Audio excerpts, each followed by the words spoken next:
opération suivante, c'est toujours question vérité, c'est on s'adresse à la 8, c'est le budget. Alors, je sais que Christian, tu as partagé des éléments avec l'ensemble des élus au préalable. Je sais que tu as reçu les élus qui ont souhaité te rencontrer pour échanger. Donc je te propose de faire une lecture peut-être au chapitre des éléments du budget. Donc on va le faire au chapitre. Donc on va démarrer par les dépenses de fonctionnement. Donc au chapitre 11, charges à caractère général. Donc on avait un CA à 779 704,53, on a un BP à 832 768. Le chapitre 12, charges de personnel et frais assignés, on avait 1 128 206,29, on a 1 160 394. Au chapitre 14, atténuation de produits, on avait 317 375, on a mis en BP 317 381. Au chapitre 65, autres charges de gestion courante, on avait 157 180,04. On a mis 100 en BP 182 861. Au chapitre 66, charges financières, on avait 19 474,30. On a mis en BP 19 000. En chapitre 67, charges exceptionnelles, on avait 3 479,43. En BP, on a 158 883.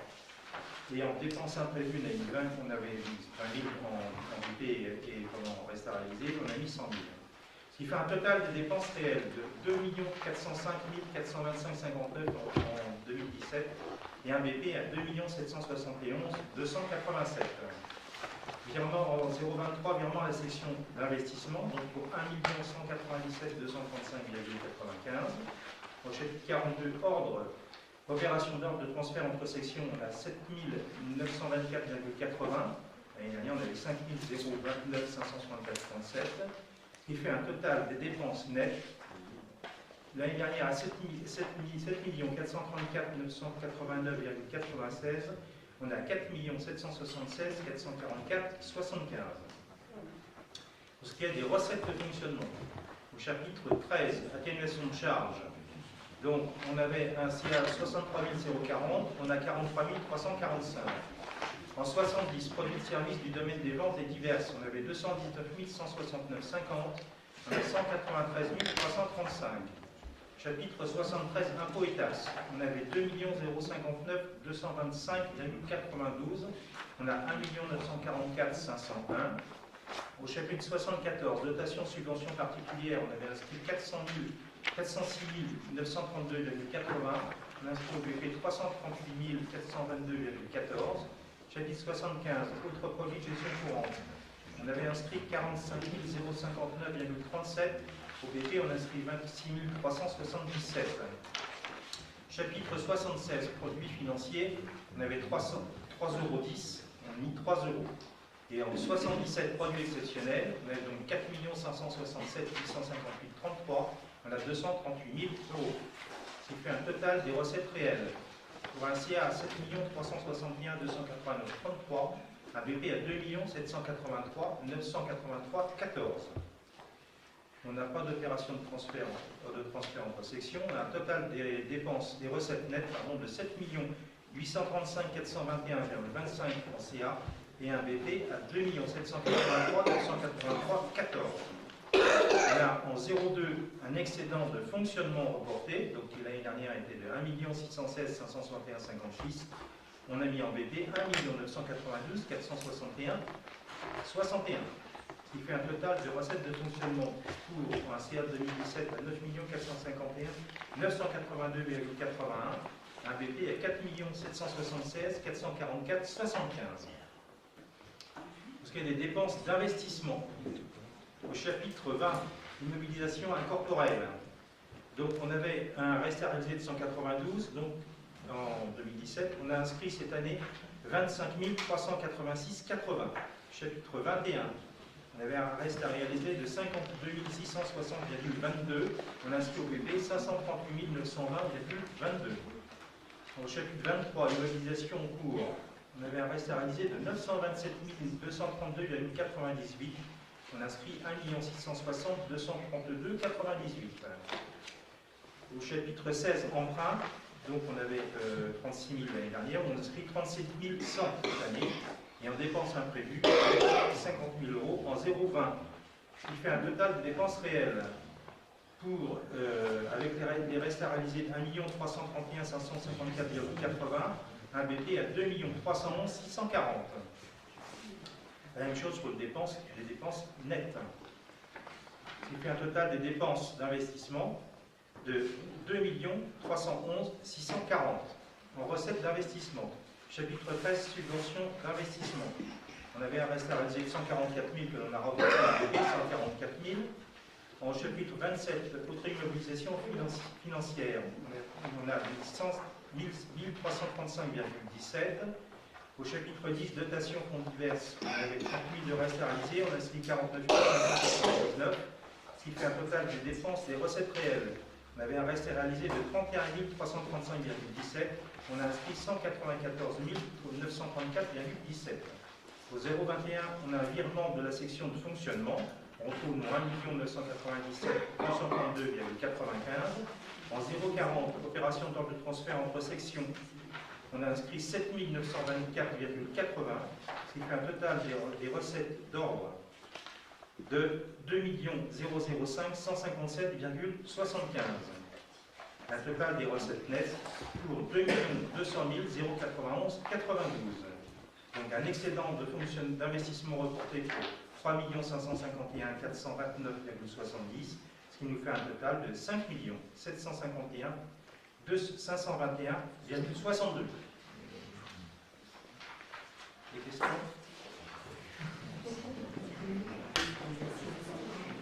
Bon, les...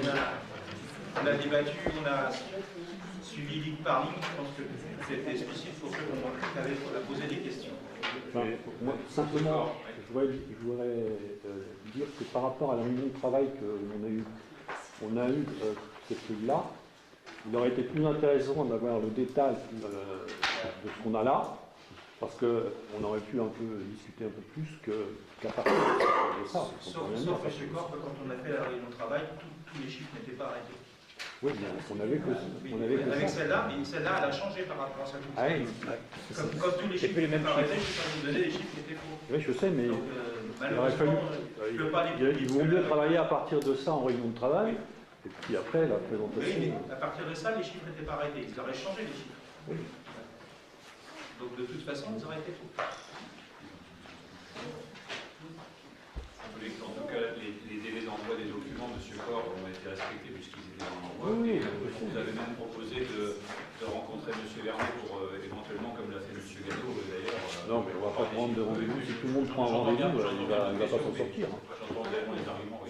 Et une autre question peut-être, M. Vous Gallot. auriez pu vous joindre à M. Gallot, ça ne me dérangeait pas du tout. M. Gallot, vous avez une question? Oui, bien sûr.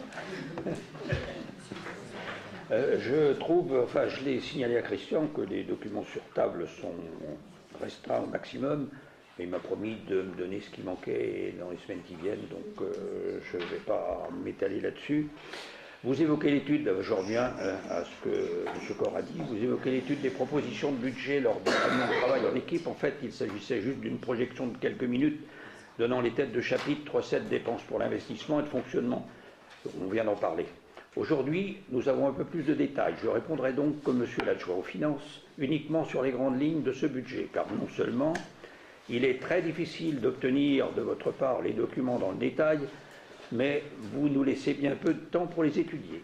Je constate que nous allons percevoir 114 724 € de moins d'impôts aux taxes par rapport à 2017. Mais que dans le même temps, les dépenses de fonctionnement réelles augmentent, elles, de 365 862 €. Les dépenses de personnel titulaire ont augmenté de 105 721 € par rapport à 2016, soit 17%. Alors que la mutualisation des moyens, du fait de notre entrée à Le Mans Métropole, laissait entrevoir une possibilité d'économie. Entre la perte de ressources et l'augmentation de charges de fonctionnement, il va nous falloir trouver 484 586 €, mais où aujourd'hui l'équilibre se fait grâce à des jeux d'écriture, mais il est probable que vous soyez obligé de puiser dans les fruits de la vente du capital immobilier réalisé par les équipes précédentes. Il est facile de présenter un solde positif des comptes de la commune en fin d'année, il suffit pour cela de ne pas réaliser les dépenses initialement prévues. D'autre part, la loi de finances fixe par l'article 13 un objectif de dépenses réelles de fonctionnement de toutes les collectivités territoriales à 1,2% d'augmentation annuelle entre 2018 et 2022. Vous dépassez ce seuil, ce qui peut faire baisser nos dotations d'État de 2% chaque année.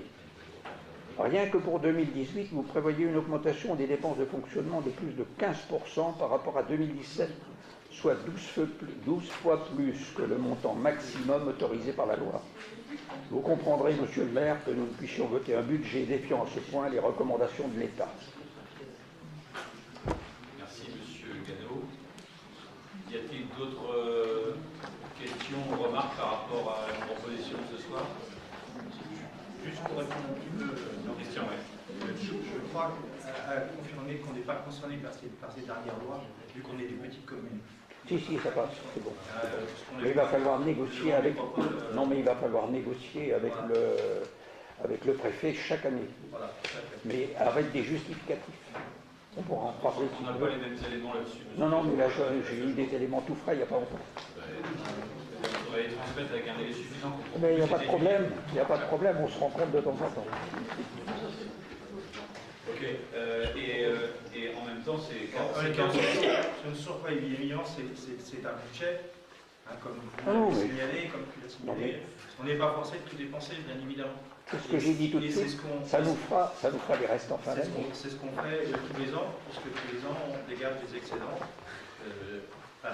depuis peu, parce qu'il a fallu se relever la tête d'abord de la situation qu'on avait, mais les excédents sont là tous les ans. Cette année, ils seront là. Ce qui serait bien quand même, c'est de ressortir l'excédent cette année de 474 131,92 quand même. Oui, Parce qu'il est important de signaler. Et que malgré que le BP était peut-être un petit peu supérieur, on sort quand même un excédent. Oui, non, mais c'est ce que je disais tout de suite, c'est que les excédents de fin d'année peuvent être très facilement analysés par des travaux qui n'ont pas été faits dans l'année. Donc il faut analyser la totalité du budget. Il suffit de gonfler les travaux en début d'année et de ne pas les réaliser et on a un excédent fin d'année. Mais c'est pas le conflit, c'est plutôt de se dire que... Non, mais tout à fait. Ce qui est important, c'est d'avoir un budget équilibré.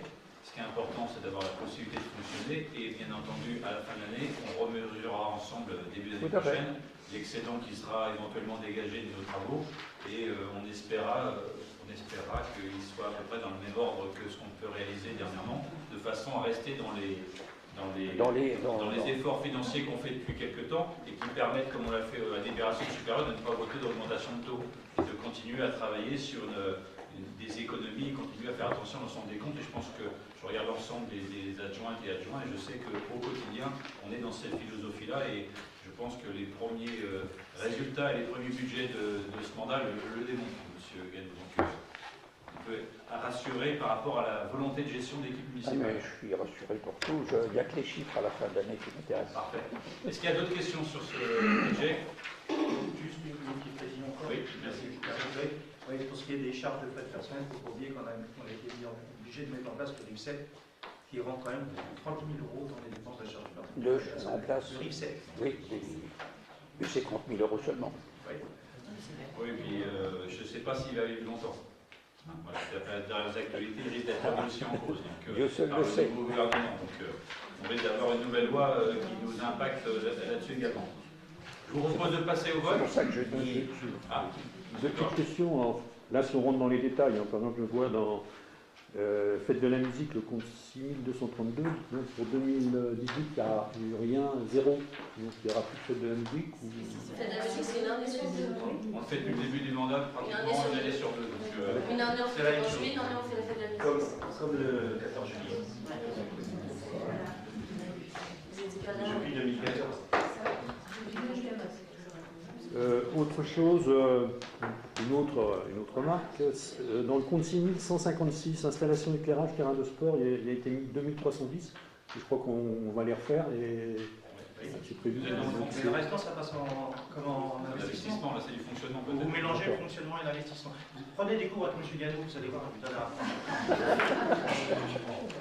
Non, mais si on investit, il n'y a pas besoin peut-être de mettre... Il y a de l'entretien quand même. Il y a de l'entretien. Il y a certains travaux, on peut passer en investissement, et d'autres, on ne peut pas, c'est du fonctionnement. Très bien. Mais c'est pas d'aujourd'hui. Je vous propose de passer au vote sur le budget donc, 2018 de la commune de Révin. Juste une remarque, Patrick. En plus, c'est, pas par rapport aux chiffres, c'est qu'en plus, là, on est bien obligé de budgéter éventuellement de l'entretien, puisque si jamais on ne validait pas, on ne votait pas le lancement de l'appel d'offres sur l'éclairage que tu as sur les points d'après, on serait obligé d'entretenir le matériel. Non, mais c'est juste, sans rentrer dans les chiffres. C'est pour ça qu'il faut... Merci Olivier. On propose de passer au vote donc, sur ce budget 2018 commune de Riodin. Qui est contre? Je vote contre. Qui s'abstient? Une abstention. Qui vote pour? Et donc, si je ne me trompe pas, ça doit faire 14. 14 voix pour, 2 contre, une abstention.